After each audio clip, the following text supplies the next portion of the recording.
Welcome to episode 20 of Forest Focus. I'm your host, Paul Wade, with the Regional Public Affairs and Communications Office. In this episode, we take a look at who we are and speak with a Forest Service employee about her challenges of working as a district ranger during the COVID pandemic and balancing her workload with her new role as a mother. Welcome to the show, Sarah LaPlante. Sarah has been a district ranger on the Stanislaus National Forest for the past 3 years and a Forest Service employee for 14 years, and most recently working on an assignment with the Work, Environment, and Performance Office. Sarah, please tell us a little bit about your Forest Service journey. I came into the Forest Service right out of graduate school and started in the Washington office with research and development, and I was working on issues of sustainable forestry, working on the publication of the National Report on Sustainable Forests. But I knew my heart was in the field, and so I started targeting the National Forest System pretty quickly. I've worked with 3 different regions and national forests. My background is in recreation, wilderness, and special uses, and I did that in my home state of New Hampshire.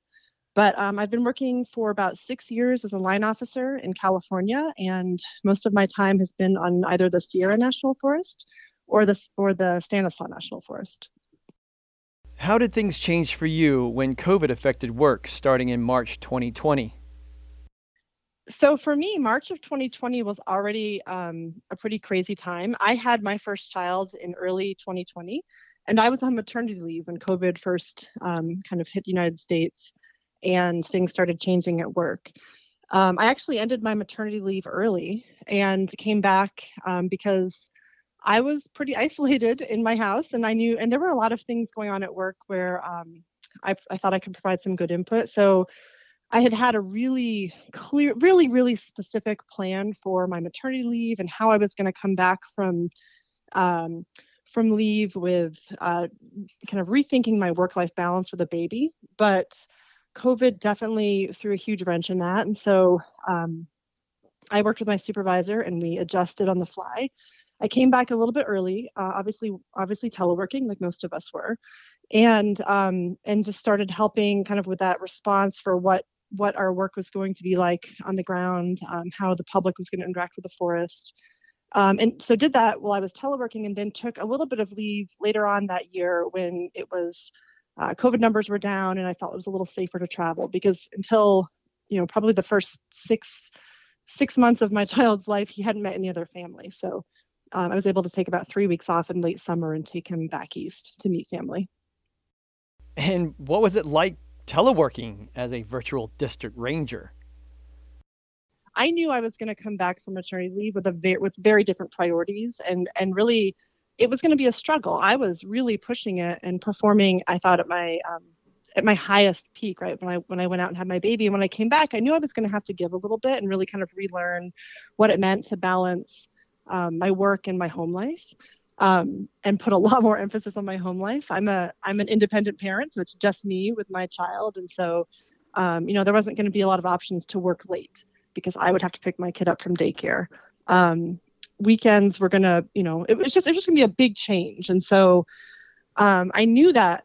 I mean, I don't know if any parent fully appreciates what those changes are going to be like, but I knew it was going to be different. I did not know that my entire job, though, was going to become a completely different job. I mean, virtual rangering is a very different, or at least it felt very different than, being able to go to the office and interact with my employees. And so, it was really kind of a shock to the system coming back. Well, what was some of the support that you needed and got to make your transition successful during this time? So the transition back and the idea of virtual rangering was really interesting. I was successful mostly because my supervisor and my colleagues were incredibly supportive. Obviously, everybody was in a really different situation, and we had to be flexible as an agency to make things work and to be productive. And I think, I'm really proud of the Forest Service for just how flexible it was with people. I had a baby, and that was incredibly difficult. But I think any transition to becoming a new parent is difficult, whether you're doing it on your own or whether you're doing it with a partner. Whether you have friends and family who can help you or not, it's always going to be, this big change that is difficult to kind of move through. But for me, I didn't with COVID, I didn't have daycare. I couldn't, start my kid in daycare, and I couldn't have friends or family come by the house, at least in those first few months, because we didn't know much about COVID. And so everybody was really isolating.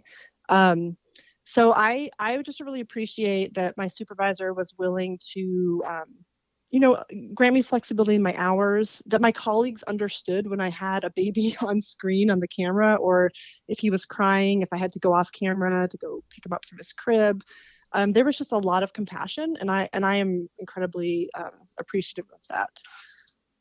So the Forest Service as an agency is proud to say it's very family oriented, but that connection to each other only gets stronger as you whittle down to a forest and, let's say, then a district, a team, or an office, then down to, of course, finally those you work with directly on a daily basis.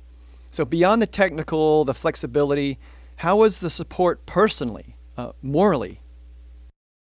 I think other types of support I got, I mean, I had a lot of, we work in a really great forest, and I'm just so appreciative of how much there's a support network for employees. So I had a lot of moral support. There were meal trains when I first had my baby. So I had friends dropping off full meals for, like, really, really incredible meals for me.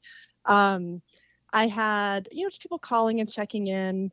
There was a day where a coworker left me a bag of Doritos at the end of my driveway, and I got to tell you, like, I needed that junk food fix right then, and it was amazing. So just people generally were.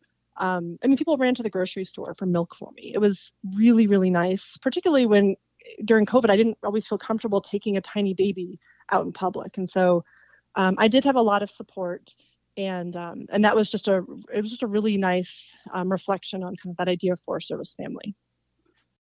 We hinted at this from the start.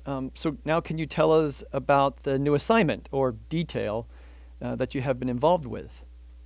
So I've actually been part of the Eastern Cadre, the National Cadre, working with our WIPO office, helping lead people through some sessions focusing on the materials from This Is Who We Are. So really kind of exploring, I like to think of it as the heart of the agency. So thinking about our mission, our purpose, our value, our core values, and our code and commitments. So kind of just how we treat each other. And it's been really, really incredible.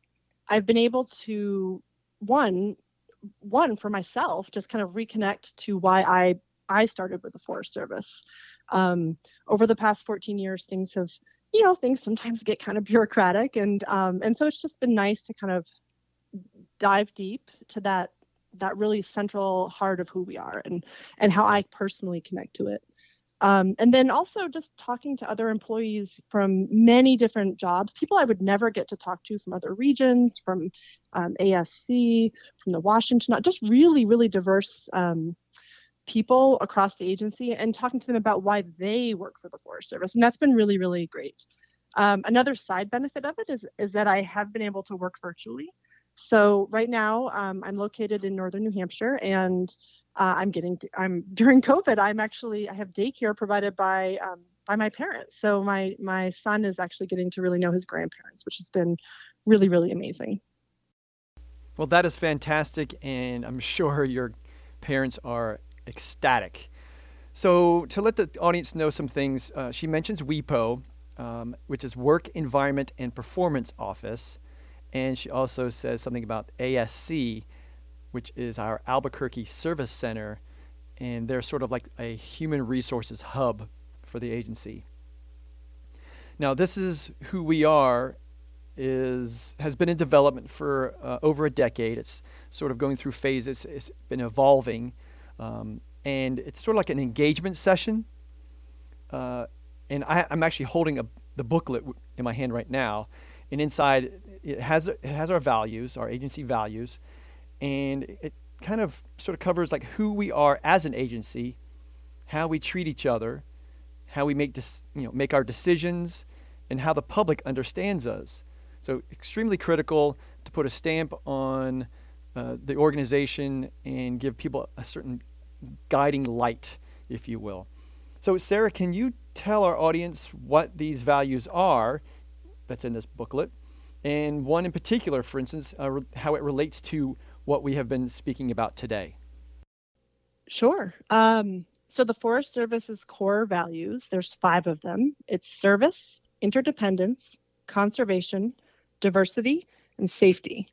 I think, honestly, I think I could probably pull something out from all of those and talk about why that's very meaningful to me and what resonates with me. As it relates to kind of talking about the grace the Forest Service has given me and others with kids or different family situations during COVID to telework and make sure we're balancing work and home. I think for me, I would probably focus on safety. What I really like about the safety value is that the subtext in there discusses safety in every way. And so it talks about physical, psychological, and social. And just the one that resonates with me and my journey over 2020 is really that idea of psychological safety.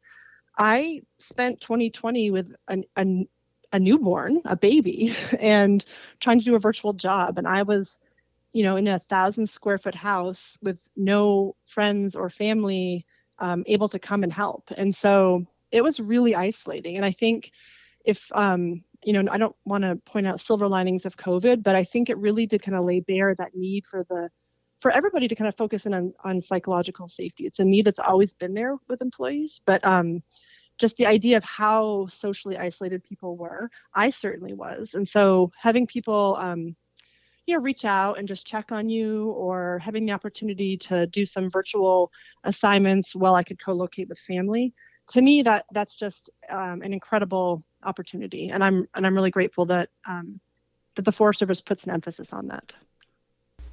Give us some final thoughts as you reflect on this past year and an idea of what you hope or would like to see happen in the upcoming year. As unique and as hard as my experience was in 2020 with a baby, I have to point out, I had a baby. I had a baby that slept, 8 to 10 hours a day for most of the year. And so I just, in my head, I want to make sure that we're giving kudos to all of those employees who had school age kids or toddlers, because now that my son is just over a year and he's getting much more active and mobile, I can't even imagine having had to survive 2020 with online learning and all of those challenges that were out there. So I just want to make sure that we're also, as an agency, understanding how many people just really did an amazing job under some crazy circumstances last year. So just kudos to everybody. So, I think in terms of what's going to happen with COVID over the next coming months, your guess is as good as mine. But I am definitely feeling pretty. I am feeling optimistic given the vaccine. I'm fully vaccinated. A lot of my coworkers are vaccinated. The public some of the public is getting vaccinated. So I am feeling optimistic that we will eventually be returning to some type of more normal work environment where we get to interact with each other and the public.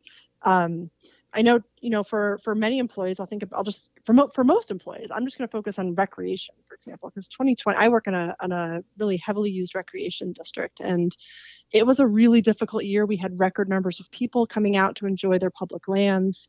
And we were really trying to focus on employee safety and making sure that we didn't expose our employees to COVID. And so it was a tough balance to strike. And so I'm really looking forward to the coming year. We've had a lot more time to think through some mitigations to make sure that we are continuing to provide amazing recreation opportunities, but also keeping our employees safe. So I think as we move into this year, I'm excited to kind of see how those play out.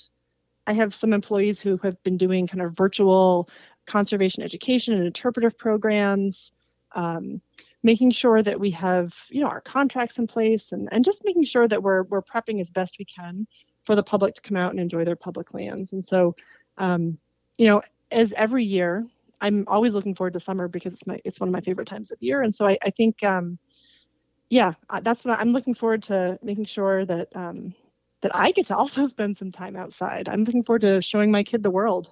We spent a lot of time isolated in 2020, and I'm excited to take my son out and explore the forest and go recreate and play just like everyone else. You mentioned how during the pandemic, the number of visitors to our national forest has skyrocketed, basically to get outdoors and recreate. As a district ranger on the Stanislaus National Forest, which thrives between the El Dorado National Forest to its north and Yosemite National Park to its south, what would you like those visitors to know about how to recreate responsibly and truly have an enjoyable experience? That's a good question. I think if I had to provide a message to anybody who is just getting out and getting to know their public lands for the first time, I would just tell them, know a little bit about where you're going. We want to make sure you're safe. We absolutely want you to get out and explore both those really developed areas and some of those undeveloped wild areas. But have some situational awareness. Make sure you're prepared, that you're bringing the right equipment. If you have questions, call the Forest Service ahead of time. We have front desk personnel who would love to talk with you and maybe help you with maps or just understanding what equipment, conditions, et cetera. Because we want you to have fun, but we want you to stay safe for sure. And then the other thing I would make sure, we've had record numbers of people out enjoying their public lands, and I think that's awesome. But there's a lot of people out there, and so just making sure that you have an awareness of what your impact is on the other guests who are out there. If you're playing loud music, just know that there's other people out there trying to enjoy public lands as well, and try to be conscientious and a good citizen. And I guess that's the message I would provide is they are public lands. They're yours to enjoy, but just try to do so safely and respecting everybody else who's out there, and have fun. Well, great stuff, Sarah, and thank you for sharing your Forest Service journey with us. You can learn more about what Sarah has been a part of by searching This Is Who We Are Forest Service. And we will put some links on the show description page. Thank you for listening. To learn more about this show, share it, or hear our other episodes, please search Forest Focus Podcast. And if you have questions or suggestions on a topic of area of expertise you would like us to feature, please email us at sm.fs.r5ffpodcast@usda.gov. Until next time, enjoy your public lands. And remember to recreate responsibly. Know before you go, and learn what you can do to prevent wildfires. Take care.